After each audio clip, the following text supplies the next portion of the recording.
Get ready as Fighters Inc. presents 5 rounds in the FightMad Zone with the biggest names from the world of combat sports. Hosted by Joe Long. This is the FightMad Podcast. Ladies and gentlemen, welcome back to the FightMad Podcast, hosted by myself, Joe Long, from Fighters Inc. as we celebrate 25 years in the combat sports industry. We're on season 2, guest number 2, episode 2, season 2. Give us a like on all good podcast platforms, the FightMad Podcast. Also give us a follow on socials at Fighters Inc. And we're also available on YouTube. So hit that subscribe button, give a comment. Last week's guest, Jordan Thomas, Team GB, from karate to taekwondo. This week's guest, we got a heavyweight in the building, people. You know I like a heavyweight. And I love this guy for many reasons. I love his humbleness. I love his realness. And I love his skills. I also like his banter now and again. We've got number 6 ranked heavyweight in the world, UFC's very own, Mr. Tom Aspinall. Big Tom, welcome to the FightMad Podcast, sir. Nice to be here, Joe. Thank you. Thank you very much for having me. I appreciate it. It's lovely to have you on. It's lovely to have you on. Yeah. I was at UFC London. I had about 2 pints of beer poured down my back by a load of Northerners when you got the win. You know, some of them, they was from your club. No names mentioned. How you been since the big London show and what you been up to? I've been pretty good since, Joe. I've just been, you know what? I think all top fighters live a pretty boring life, to be honest. Not boring, but like mundane. Like to fight at the top level, you need to basically go to the gym, go home and go to the gym again. And that's basically my... That's the bulk part of my life, whether I've got a fight or not. Do you know what I mean? I'm just going to the gym and back, and just rinse and repeat, Joe. That's what it is. Just all the time, just going to the gym and back. Really, nothing. You know, I've got, as you know, I've got kids, so I've got other responsibilities and stuff, and that's it. I just the same stuff as I was doing before, going to the gym and back, basically. Brilliant. You've been working on anything specific, Tom, in the gym? No, I to be honest, maybe a little bit. I've been trying to get a little bit stronger, to be honest, physically stronger.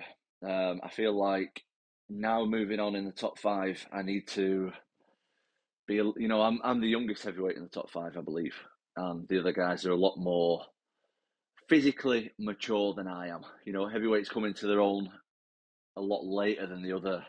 You know, they mature a lot slower than like the flyweights, for example. Usually being 29, like I just turned 29 last week. By the time you're 29 and a flyweight, you're pretty much done. Whereas if you're 29 and heavyweight, you're barely even starting. So, yeah, I'm just trying to get a bit stronger, Joe. To be honest with you, I'm just lifting the weights, working with my strength and conditioning coach a lot, and trying to get a little bit bigger and stronger, but also not lose the speed, because that's very important. Is the speed and mobility in my game is a very, very important thing. So I don't want to lose that. So I've got a very, very, very good strength and conditioning coach in Mr. Mike Chadwick, who I work with closely. So yeah, we're working on stuff all the time, just getting stronger. And obviously techniques, it's nice. I mean, I do have an opponent now, but I've only just found that out. So for a few weeks, we're just training without any kind of game plan, just training for me to get better. So that's nice as well. Nice. And I suppose that time without the opponent in mind is a more relaxed state of mind where you can just concentrate solely on yourself. Yeah, definitely. And that's the time that you're going to improve, because it's very obviously you can improve when you're in a fight camp. Like that's inevitable. Like you're going to improve, but you're improving for one guy basically. It's difficult to improve like your overall game. Whereas when you're not in training camp, I think you see a lot of people like not training when they're not in training camp. And I just think, how are you going to evolve if you're not training? Like you need to, granted, you do get sick of training when you're in a training camp, but just don't train that heavy. That's what I do. I just cut my training right down to like 1 hour a day. I'm just going like light as hell, but I'm just trying to improve on little stuff that I don't have a chance to when I'm in a fight camp. So it's been nice, mate. It's been nice just to tick over and try and improve what I can No. when I've not got anyone else in mind, which is nice. Brilliant, brilliant, lovely intro. We're getting ready to go into round one. You ready to go into it, Tom? I'm not sure. Come on, Big Tom. Yeah, come on, Big Tom. I think I'm ready. Come on, Big Tom. We're going in round one. The FightMad Podcast. Tom Aspinall. Seconds out. Round one. Tom, what is your first fight memory? Where was it? Was it in the dojo? Was it in school? Was it on the bus to school? You know what? Was it on TV?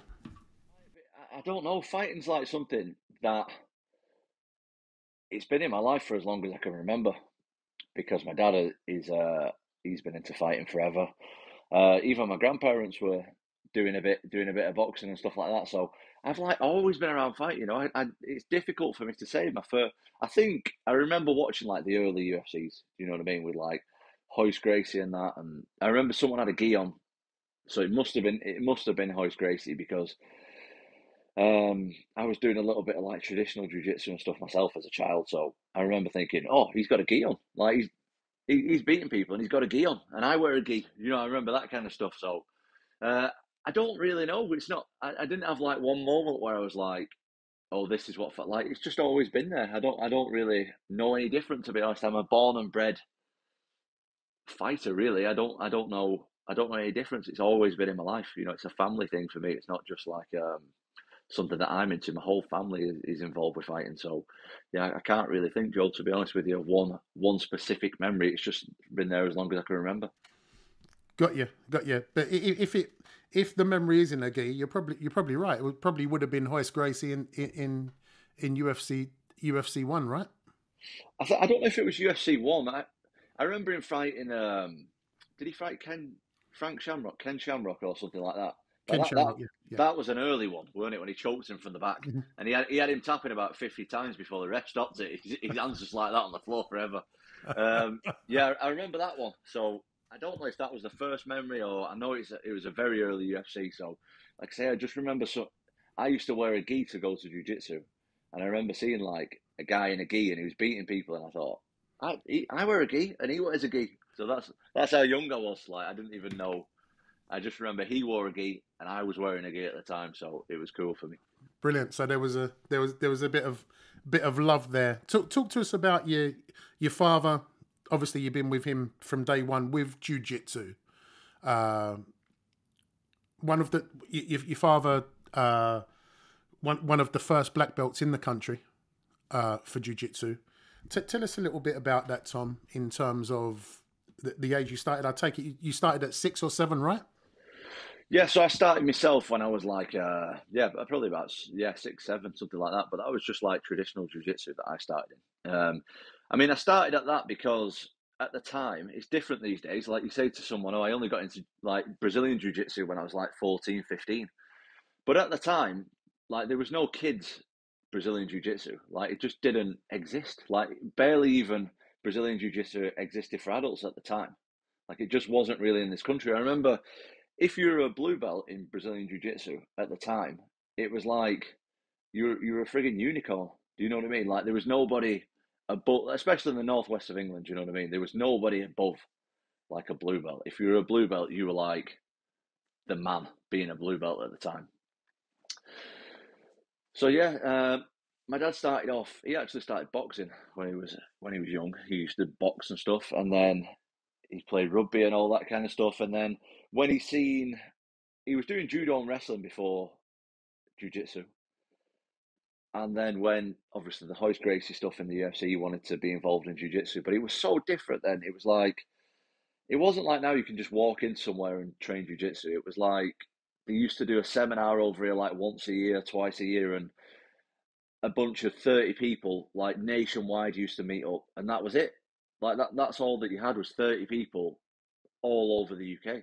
It wasn't like you couldn't walk into your local BJJ or MMA gym and jump in a class with another 30 people. It was like the whole of the UK doing it was 30 people. So Yeah, it was different times, man. It was like, you can basically you go on a seminar, and then the way that he did it, anyway, I can't speak for the other people, but the way that he did it was like you go on a seminar, learn a few techniques, and you just have to practice them with your friends for an extra 6 months until the next seminar. Basically, that was what they had at the time. So yeah, that's what it was like. Very, very old days of jiu-jitsu. That's how my dad started, though. He essentially taught himself jiu-jitsu because he'd go on 1-2 seminars a year, and the rest of the time he'd just work it out with his friends who were training, who were wrestlers, who were judo guys and stuff like that. So different times than it was today. People these days don't realise how lucky they are to be able to walk 2 miles down the road and jump in a class with a black belt and 30 people on the mat. Like that just didn't exist in them days. Yeah, for sure. You're dead right. And obviously that's give you an amazing base. Because I think a lot of people, because you've had some... Because your stand-up, without blowing smoke, your stand-up is so sharp. A lot of people, a lot of fans think that your base is stand-up, right? That you're a knockout artist, but really your base is jiu-jitsu. That is your base. I originally started off like traditional jiu-jitsu, and then I went to I wrestled a little bit, and then I went to Brazilian jiu-jitsu. So yeah, I'm predominantly a grappler, really.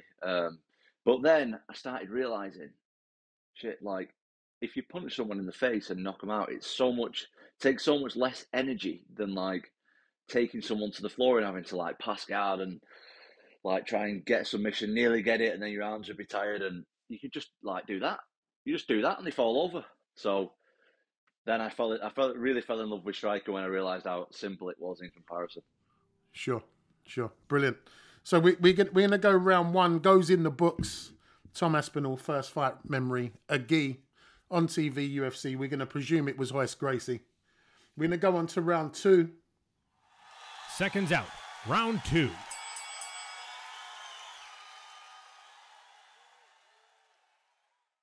Who is Tom Aspinall's favourite fighter of all time and why? Oh, that's a very easy question for me, that, Joe. The first one that springs to mind is GSP. I absolutely love GSP. I've always loved him. And I actually met him recently as well. I met him like a couple of weeks ago. So that was cool. And especially because like he came over to me and started telling me what a fan he was of me. And I was just like, I just couldn't believe it. I'm still shocked. I'm still shocked even now. But yeah, that GSP has always been my favourite because he just made it look effortless the way he switched in between disciplines. And that is what, for me as an MMA fighter, that's what I'm aiming for, is not to look like I want to be like a specialist in MMA. Do you know what I mean? I don't want to be a specialist in one division. I want to be able to flawlessly switch between the 4, 5, 6 different disciplines that are available for us. Like I say, I don't even want it to look like different disciplines. I want it to be able to look like all one thing, and I feel like GSP was kind of one of the first guys to be able to perfect that. You see it a lot more these days, but when he was like in his prime, like he really perfected the art of like using your strengths and using, like he would fight so many wrestlers, like really good wrestlers, and out wrestle the wrestlers because of his mind. Like he used his mind so well. He was so smart in there, and like obviously I like watching a good brawl as much as the next guy likes watching a good brawl. But ultimately, I like watching people who are very skilled, who use their brain to fight well and keep their opponents guessing. Like that's what me personally, I love that. So I feel like he was the master at that. And I also loved Anderson Silva as well. What I didn't like about Anderson Silva was the steroid stuff. So I don't know exactly what happened with that, but when people start failing drug tests and stuff, it kind of just puts me off them straight away. So yeah, I'm all in. I'm all in for GSP. GSP's my guy. Brilliant. So round two, GSP for Tom. What was your favorite GSP fight, Tom? Out of interest. This is going to sound really bad, Joe. This is going to sound really bad. You can't think of one? Because of our mutual friend we've got there, but I really loved his Bisping fight. I've got to... No, did you... Okay. I've got to tell you, I really enjoyed his Bisping fight. I thought he looked amazing in that fight. And obviously, I love Mike. I love Mike. Course. Mike's a close friend of mine. Mike's a really close friend of mine. And He's not a bad guy, is he? He's not a bad guy. Mike's a good dude. Mike's a good all round guy. But So, that performance though, to have like 4 years off and come back and do that was phenomenal. I thought that was amazing. I also really enjoyed his John Fitch fight, which was not a lot of people would say that because it was quite, for a casual. I think a lot of casuals thought it was quite boring, but to outskill someone in there, like I said a minute ago, like he out wrestled John Fitch, who everyone was scared to wrestle him, by using the blend between the striking and the grappling so well. So I appreciate that stuff. yeah. Funny enough, at that time, Tom, John Fitch was one of my favourite athletes at that time, and he kind of got labelled for being a bit boring. I don't know. I know his relationship with the UFC, they didn't always see eye to eye, but he kind of got labelled at that time for being a bit boring. But I was a big John Fitch fan. Yeah, I love.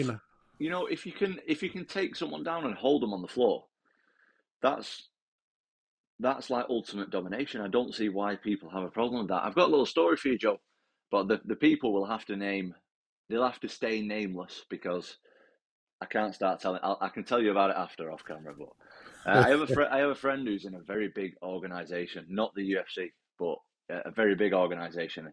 He's predominantly a grappler. Predominantly. Okay. You'll know the guy definitely. He's a UK guy, and basically his game plan is take you down, squash you, lie on you, and not let you get up. And basically, the owner of that organisation has told him that he has to change his style, otherwise he's getting released from the organisation. And he has been a champion of this organisation for over 10 fights, which is unbelievable. I believe he's the longest reigning champion in this organisation. So I don't like that stuff, man. Like if you're taking someone down and they can't get up, that's their problem. That's nobody else. That's nobody else's issue. Like if you're dominating someone in one discipline and they can't do anything about it, even if it's boring, like that's the opponent's fault. It's not your fault. Yeah. No, I agree. And the W's the W at the end of the day. Exactly. Round 3, we're going in. Seconds out. Round 3.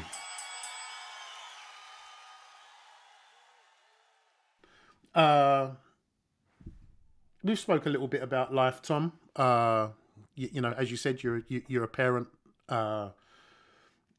big family man. What is the biggest fight you've had to overcome in life?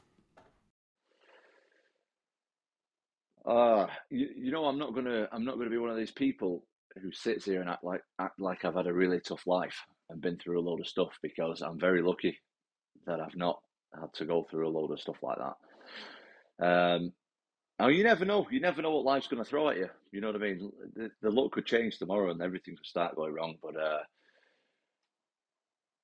I don't know. I'm not sure. I think when the death of anybody close to you, not even close, like recently, I've had a lot of not close people in the fact that I'm really close to them, like on a personal level, but people that I've grew up around who are my age, like 3 of them in the last 12 months have passed away, like died for one reason or another.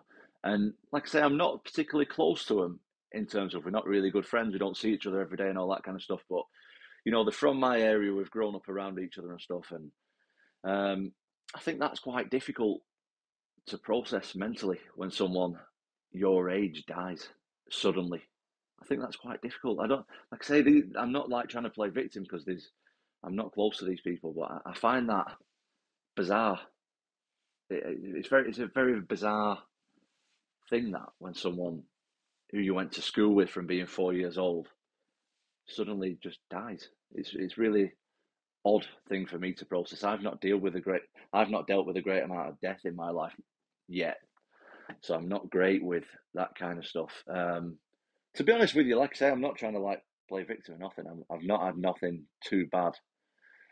Just day-to-day stuff is, dad life can get a bit difficult at times.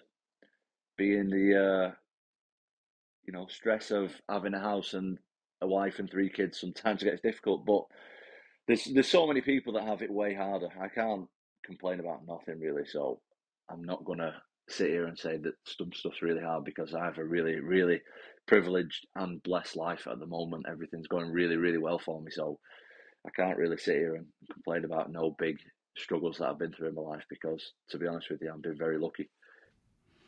It has been sort of noted in the media at one point you was going to quit MMA, or thought about it, and then was sort of inspired by your father to keep going.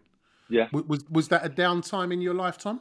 Yeah, definitely. But that's not, on the grand scheme of things, I don't think it's not that bad. We're just talking about a sport. Do you know what I mean? It's not. It's not. Yeah, it's not a life. Yeah, I know people that have got like serious issues who are like close to me. Do you know what I mean? Now, I would feel bad to sit here and complain that, oh, I was thinking about quitting the sport that I get paid a lot of money for, and that I love. Like, I have no right to complain about any of that kind of stuff. Do you know what I mean? Like, that's not. I don't really like to play. It's just a sport. Do you know what I mean? I see it for what it is. Like, a lot of people say, oh yeah, you work so hard to do it, and I do work hard, but I'm from a roughish town where people work in a factory for 12 hours a day and get no money for it. Do you know what I mean? People, they go to jail for years for selling drugs that they didn't even want to do because they got no money, and that's hard. Like, I'm doing a sport that I love and getting paid for it. So yeah, I would never claim that like I've got some kind of like mad hard life or anything, because, to be honest with you, I've not. Yeah, no, I get it. I mean, I was very lucky when I was younger. My father sat me down and said, choose something what you love to do. And as the saying goes, choose something you love to do and you'll never work a day again in your life. Don't get me wrong. You work hard, we work hard, but when you are doing something you love, it's a completely different mindset on what you're doing day in, day out, right? Exactly. Like, I've got friends, like I said, I'm from like a pretty small town and stuff, and there's people working in factories, and they're working in car garages and all that kind of stuff, and they fucking hate it. Like, they're going in there, mate, 7 till 7, 7 till 5, and coming out with £1,000 a month, and living in a shitty council house and working their absolute bollocks off and hating the life. Do you know what I mean? Like, I absolutely love what I do, so I have absolutely no right to complain about. Like your dad said, if you choose something you love, like, you never work a day in your life. And quite frankly, I'm doing exactly what I want to do. Like, I did it for free. I actually used to pay to do this stuff. I used to pay to do it. So I have no right to complain about any of this stuff. No worries. I'll stick an invoice in at the end of this show because. Right, we're going to go on to round 4, people. Seconds out, round 4. We got Big Tom Aspinall on the show, and at your last fight, Curtis Mayfield, move on up. I was out my chair having a little jig around. I think I was still getting pints of beer thrown over me at that point as well. Everyone was up on their feet when you headlined UFC London card. Big tune, absolutely love it. But what is Tom Aspinall's biggest music inspiration? Oh, I was going to say aspiration. I was going to say, I've not for you don't want to know my aspirations, because you don't want me behind the mic. I'm telling you. You know what though? MC Big Tom. No, you don't need that. I was actually telling. I said to my corner recently. When we was in London, actually, we were doing like a little workout before on fight week, and we had a few good tunes going. And I said, you know what? I wish I could sing. Like, I'd rather be going and singing in front of 20,000 people as opposed to fighting in front of 20,000 people on Saturday. And everyone looked at me like, what? And I said, no, honestly, I'd love to be able to sing. Like, I have so much respect for like musicians and stuff. Like, it's amazing. I just love music. But I'm just going to say the boring answer. I like all kinds of music. I know everybody says that, but my dad used to like soul. Well, my dad still does like soul music. So I was brought up on like a lot of soul music, like say Curtis Mayfield, Barry White, all them kind of people. I like a bit of rap. Joe. I'm going to be honest. Same as me. I love. I'm watching Dave recently in concert. Do you know Dave? Yeah, I do. Funny enough, our last guest, Jordan Thomas, who was Team GB Karate and is now moved to Taekwondo, he was raving on about him on the last show.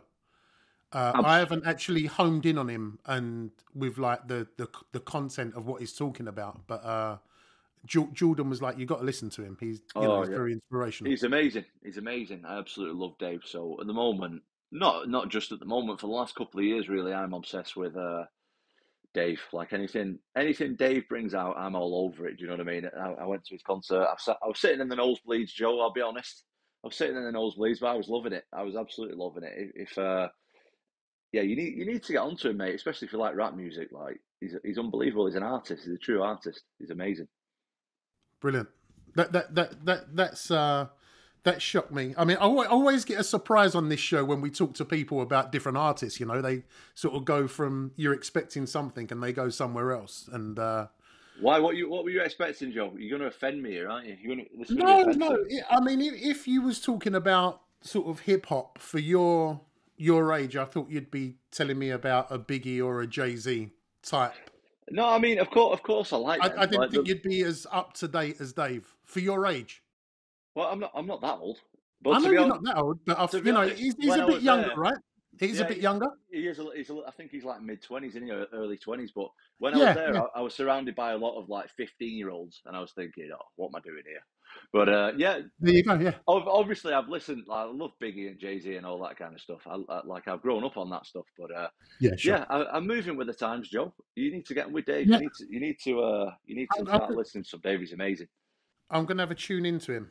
I like the young artist, which I like is not all of his stuff, but I like how he presents himself, his age, which people would say, is way too young for you to listen to. I'm nearly 50, I'm a dinosaur. But I actually like his flow and how sort of confident he is on the mic. Yeah. Nice. But Dave is going down. Yeah. As Big Tom's number one at the moment, and I'm going to be tuning into him and checking him out.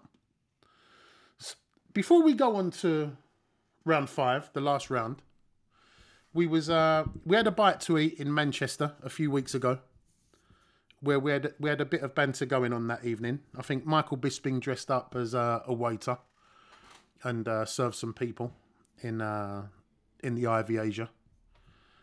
You was ribbing me all night because I'm a little bit overweight at the moment.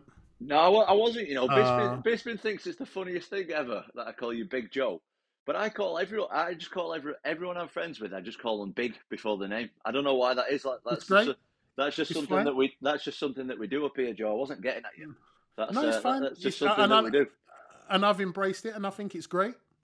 And we got talking with your father, who's a lovely man, by the way. And I could have actually spoke to your dad for about a week when we got into a flow about things. Do you want to tell, before we go into the last round, do you want to tell a little story, a little Fighters Inc. story about when you was young? Yeah, I can do. My dad actually reminded me of this. I know exactly which story you're talking about because you told me. I want you to tell it on the podcast. So, it's great. So there used to be an event that you used to run, Joe. I didn't realise this until we met recently, but the event was. Do you pronounce it SENI or SENI? I never knew at the time. Depends what part of England you're from. Down south was SENI, and then up north seemed to be SENI. But the actual meaning of it is Japanese for fighting spirit, which is why we chose that name, because both Paul Alderson and myself come from a traditional karate background, and we chose a Japanese wording, so it was fighting spirit, right? Which, as a lot of people know, was the biggest fight expo in Europe, and we ran a number of shows from '99 to 2016. Yeah, it was very good. We used to go like nearly every year for a good few years, and in an interview recently, or I think it was on the media day when I was fighting in London.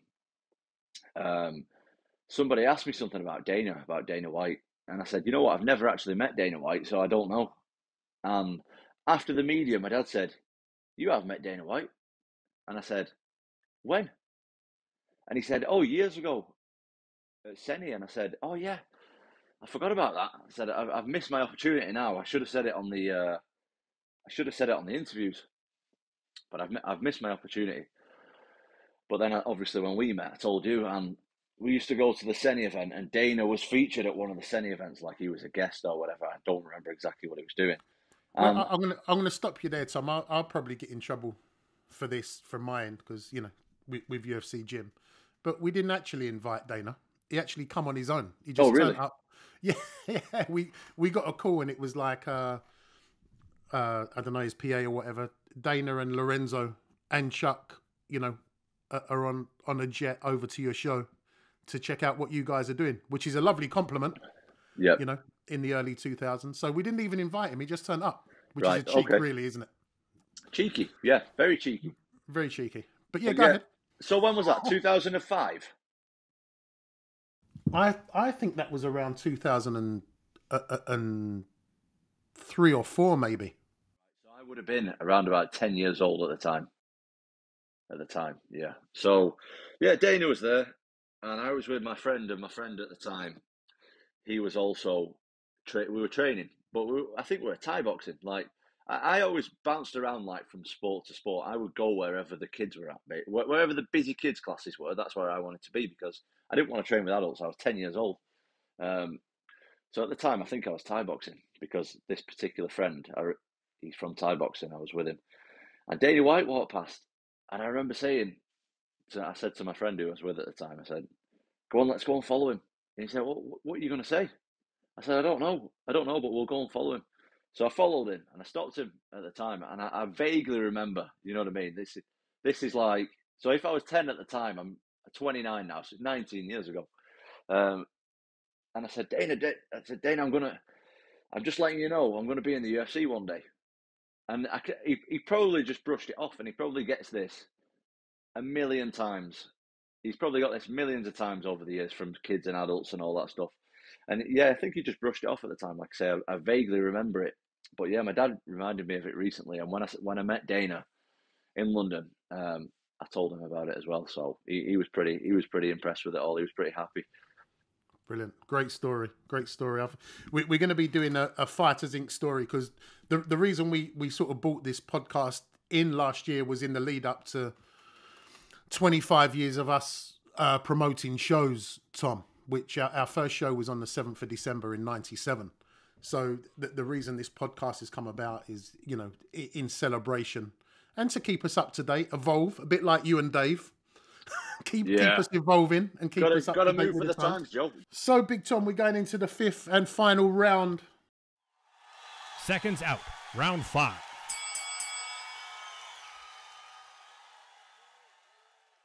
And this is always a hard one. And I'm sure one of the people we've spoke about already is going to be on there. Tom Aspinall's 3 most important people for life. Your corner team for life. Now, they could be alive or past. You may know them, you may not. We've had some odd answers in the past, especially from, we had Maurizio Suleiman on, and he was talking about the Pope and all sorts. So I don't think you'll be talking about the Pope. No, I don't think so. Your top 3 people in life to be in your corner, Tom? When you say in my corner, do you mean like in a combat situation, or just in general? Just in life. Just in life. Oh yeah, well my dad's up there, obviously. Yeah, my dad's. Of course. It's a very simple answer for me. I can think of that very easily. I would probably go my mum and dad, and my wife. My mum and dad and wife. They're the people that know me the best in the world. Very easy answer without even thinking about it. I can go them 3, and I wouldn't want someone that I didn't know. Do you know what I mean? I don't like that. I'm a very, I like to know someone personally for him to, like, I'm not one of them people. We're going back to combat again here. But if I don't have a personal relationship with a coach, there's not a chance of standing in my corner and giving me instructions. Absolutely no way. Like, I just can't connect with someone unless I know them personally, unless they know me personally. So, yeah, they're the 3 people who know me the most in the world. So, yeah, it will be them 3, definitely. Brilliant. So let's just touch base on each one very quickly, and why they would be in your corner. Let's start with Mum first, because we spoke about Dad a bit. Why would Mum be in your corner, and what would she bring to it for you? So my mum, she's like, I like to think that I have some of the positive things in my personality from my mum. She's just really like, she's got time for everyone, and she's very like personable and positive. Like she's really friendly, and she's the kind of person who make you feel good when you're not feeling too good. Do you know what I mean? She leaves the world in a better place, and if I can help others, see, I always want people to look at me the way that they look at my mum. Do you know what I mean? I know that might sound, I don't know, a bit corny or whatever, but if I can give someone similar feelings than my mum gives people, like that would make me happy. Do you know what I mean? I never ever want anyone to feel like uncomfortable or uneasy around me in any way. Like that's not what I want at all in this in my time on the earth. I want people to feel comfortable around me, feel like uplifted around me, and just feel comfortable around me. Like that's important, that people feel comfortable around me, and my mum brings that to the table. So if I can bring any aspect of that, I'll be happy with that. Brilliant. What a trait to have. What a trait to have. Lovely. And going on to your dad? Oh, well, you know my dad. My dad, again, he's a very nice person just to be around in general. He is. He really is. That's important to me. Do you know what I mean? There's all this thing about, you shouldn't care what people think. And generally, I don't care what people think about certain things, but I like to think that I make people, if I have a conversation with someone, I like to think that they would feel a little bit better after the conversation with me, no matter what it's about. Do you know what I mean? Not even a conversation, just an interaction. Like if I could make anybody feel a little bit like they're having a little bit better day after speaking to them, like that's what I'm aiming for. And I think that's my dad brings that to the table. My dad brings a lot of realness to the table as well. Like he's a straight talker, and he says his opinion, and he's got strong opinions, and he'll tell you about it. And I like that. I like people who are straight as well. Do you know what I mean? I like people feeling better after I spoke to them, but I would never be fake about it. Do you know what I mean? And that's the way my dad is. My dad is straight to the point, and he's not going to bullshit you. Do you know what I mean? Like if you ask him a question, you're going to get an honest answer, and he's a straight talker, and he's real, and that's what I like. It's brilliant being nice to everyone, and not to contradict what I've just said, but it has to come from a real place as well. Do you know what I mean? I'm not just going to be nice to someone and try and make them feel better just for the sake of it. Like I want to mean it, and that I think that's what my dad does very well. He's a straight talker and he's honest, and I want to be as honest as possible. And if I don't like something and I'm uncomfortable about something, I want to be able to speak that. I want to be able to look in someone's eyes and tell them that I'm not happy with something. And my dad does that very well, and that's not an easy thing for me to do. And I'm trying to learn that more as I get a little bit older, is that sometimes them uncomfortable conversations, like they pay off a lot in the long run, and that my dad does that very well. So I'm trying to learn that from my dad as well. Brilliant. And last but not least, your better half, Tom. Oh, she's definitely better than me. I still look at her sometimes and think, what on earth did she do? Is she do with me? She's again, she's just such a nice person to be around. She has had one of the, a really tough upbringing, really tough, and she's come out of it so well. Like she's just so nice and laid back, and her morals are amazing, and she's funny as well. Like if you can make people laugh, that's a big thing. So I'm trying to be a little bit of all of them. Do you know what I mean? I'm trying to be a little bit of all of them, but also trying to be myself as well. That's really important. But she, she's just very grounded and humble, and just a nice person. Do you know what I mean? She's just a nice person, and that's why part of the reason I'm attracted to her, because you can be the most physically attractive person in the world, but if you've got an ugly personality, to me, it's pointless. to be that attractive. Well, it can actually shine through, can't it? Definitely. The ugliness can shine through. 100%. But luckily, like, she's both. She's physically attractive and she's got a really attractive personality to me as well. So I've hit the jackpot there, Joe, big time. Like I say, some days I look at her and think, what is she doing with me? So Big Tom is definitely punching. Yeah, definitely punching. Definitely punching. Tom, it's been a pleasure to have you on the Fight Mad podcast. Thank you for tuning in, people. Make sure you hit that subscribe button. The Fight Mad podcast available on all good podcast platforms and YouTube. Leave a comment. Tell us what you thought about the show with Big Tom. And also give us a follow at Fighters Inc. on all social media as we celebrate 25 years in the combat sports industry. Season 2, we're off to a great start. Catch you next time on a Thursday. Remember, we're out on Thursdays. It's the Fight Mad Podcast.